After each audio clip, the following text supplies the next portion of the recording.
तो मनुष्य शरीर आपको इसमें ये लाभ प्राप्ति के लिए मिला था कि आप भक्ति करके इसे दुगना तिगना चौगुना कर सकते हो, अर्थात मोक्ष प्राप्ति कर सकते हो। वो ना की तुम्हारे साथ क्या चला, जो पूंजी लाए थे वो नष्ट हुआ। यहाँ के जितने पाप थे भक्ति ना करने से सभी पाप संचित कर्मों में लिखकर हमारे साथ चले जाते हैं। तो वो पाप हमारे साथ गए, मनुष्य पूंजी समाप्त हुई। फिर कर्म आधार पर कोई पुण्य शेष बचा था तो स्वर्ग गए। स्वर्ग में जैसे यहाँ हम जब तक सत भक्ति नहीं करते हैं, बिन साहिब की बंदगी कहीं ठोर ठिकाना ना। साहिब माने परमात्मा, और परमात्मा एक ही है। जैसे श्रीमद् भगवत गीता अध्याय नंबर 18 के श्लोक नंबर 62 में अर्जुन से ये ब्रह्म बोल रहा है श्री कृष्ण में प्रवेश करके कि अर्जुन, यदि तो तुझे परम शांति चाहिए तो सर्व भाव से उस परमेश्वर की शरण में जा जिसकी कृपा से तू परम शांति को और सनातन परम धाम को प्राप्त होगा। 18वें अध्याय के 66वें श्लोक में इसको फिर से रिवाइज किया है कि उसकी शरण में जाना है तो मेरे सतर की ब्रह्म सतर की जो साधना तूने की है वो मुझे छोड़ दे।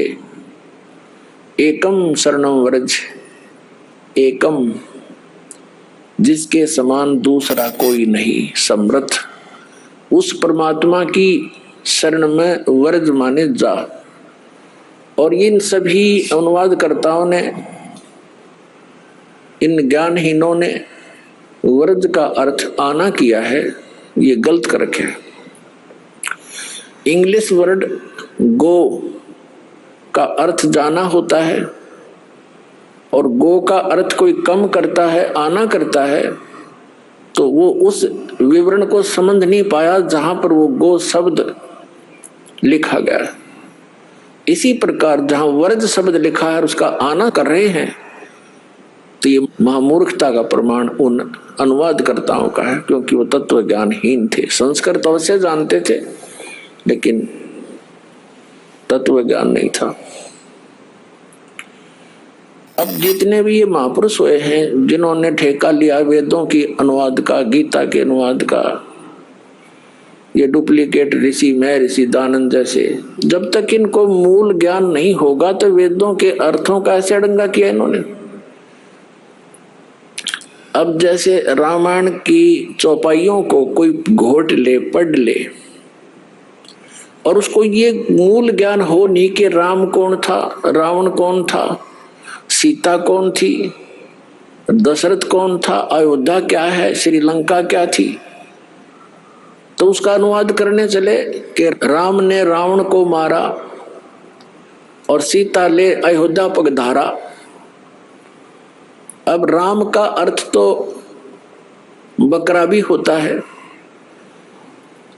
अब कुछ है कि नकलियों ने ऐसे भी अनुवाद किए हैं वेदों के अनुवादकर्ताओं ने, जैसे जहां अग्नि शब्द है, अग्नि का अर्थ होता परमेश्वर, तो परमेश्वर की महिमा, तो परमेश्वर के सतर क्या काम होगा, फिर या करके लिख रखा है या अग्नि, परमेश्वर व अग्नि से कोई बात हुई, तो ये विद्वान की काम है। अब जैसे राम ने रावण को मारा, अब जिसने ये इस कथा का ज्ञान नहीं तो वो कैसे अर्थ कर रहा है कि राम माने श्री रामचंद्र भी लिख दिया, और या फिर बकरे ने रावण को मारा। ये दोनों काम हो सकते हैं। अब बकरा राम वाला काम कर सकता है, श्री राम वाला। तो इस तरह के नाड़िया ने जो भी अपने आध्यात्मिक ग्रंथ हैं वो संस्कृत भाषा में थे, विशेषकर जैसे पवित्र चारों वेद, पवित्र श्रीमद् भगवत गीता, पवित्र पुराण आदि आदि। तो इन संस्कृत भाषा में अनुवाद करते समय किसी भी सेंटेंस में या शब्द नहीं हो सकता, सीधा ही अर्थ होगा उनका। तो इन्होंने बहुत सी गलतियां कर रखी हैं और उसका खामियाना हम अभी तक भोग रहे हैं। क्या कहा है कि उस एकम शरणम व्रज, जिसके बराबर दूसरा ना हो। तो यहां जो दास सिद्ध करना चाह रहा है कि आगे गए ना बावड़े, जो पहले चले गए तो उन्होंने तो कोई संदेश दिया नहीं हमें आकर के, और रहते भी सब जा, और बिन साहेब की बंदगी कहीं ठोर ठिकाना ना।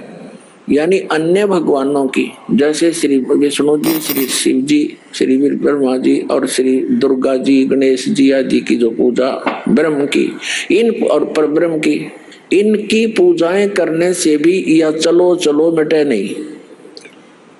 बिन साहेब की बंदगी की ठोर ठिकाना ना। इनकी साधनाओं से हमें स्थायी स्थान नहीं मिल सकता, वो शाश्वत स्थान नहीं मिल सकता, जहां जाने के बाद साधक फिर लौटकर कभी नहीं आते। वो स्थान, वो मोक्ष उस एक परमात्मा को छोड़कर अन्य भगवानों की पूजा साधना से हमें नहीं मिल सकता।